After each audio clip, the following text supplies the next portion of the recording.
Bismillahirrahmanirrahim. Assalamualaikum warahmatullahi wabarakatuh.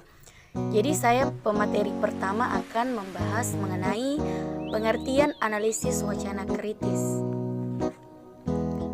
Analisis wacana kritis merupakan salah satu metode yang dapat digunakan untuk menganalisis wacana baik lisan maupun tulis. Objek dari analisis wacana kritis atau critical discourse analysis adalah bahasa.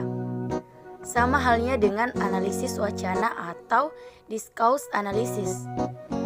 Namun dalam analisis wacana kritis, tidak hanya aspek bahasa saja yang diteliti, namun termaksud pula konteks yang menyertainya.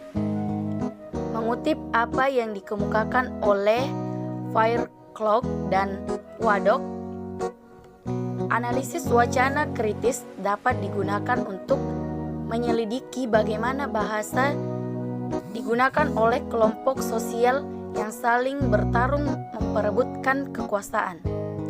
Melalui analisis wacana kritis dapat dibongkar maksud-maksud tersebut dari sebuah wacana.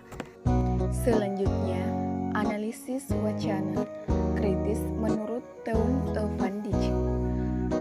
Analisis wacana kritis merupakan media pengungkapan kekuasaan, dominasi, dan ketidaksejahteraan dipraktikkan, direproduksi, atau dilawan oleh teks tertulis maupun perbincangan dalam konteks sosial dan politis.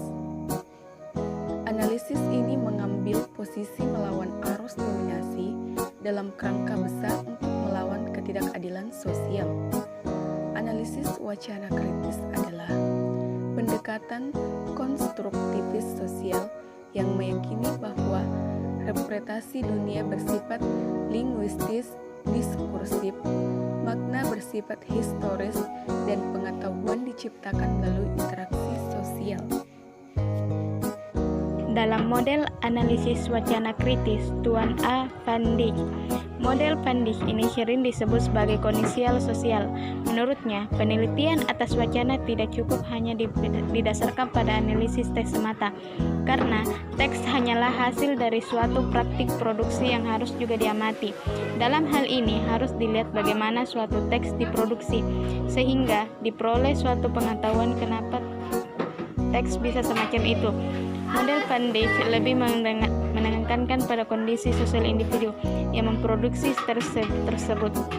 Van Dijk menjelaskan bahwa struktur mikro menunjukkan pada makna setempat, local meaning. Suatu wacana dapat digali dari aspek sematik, stasis, stilistika, dan retorika. Aspek sematik suatu macam mencakup latar, rincian, maksud, peranggapan, serta nominalisasi aspek karakteristik analisis wacana kritis.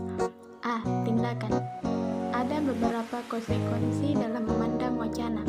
Pertama, wacana dipandang sebagai sesuatu yang bertujuan seperti untuk mempengaruhi, mendebat, membujuk, menyanggah, bereaksi, dan sebagainya.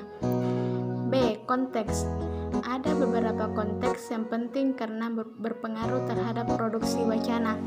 Pertama, partisipan wacana, yaitu latar yang memproduksi wacana tersebut, seperti jenis kelamin, umur, pendidikan, kelas sosial, etnis, agama, dan banyak hal yang relevan dalam menggambarkan wacana.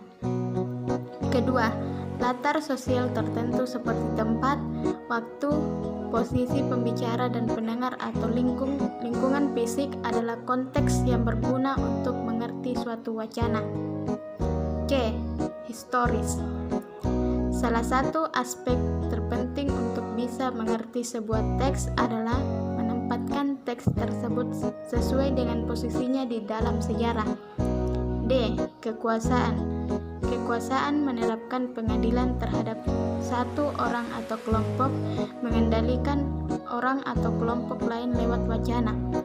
Pengendalian di sini tidaklah harus selalu dalam bentuk fisik dan langsung, tetapi juga secara mental dan fiksi.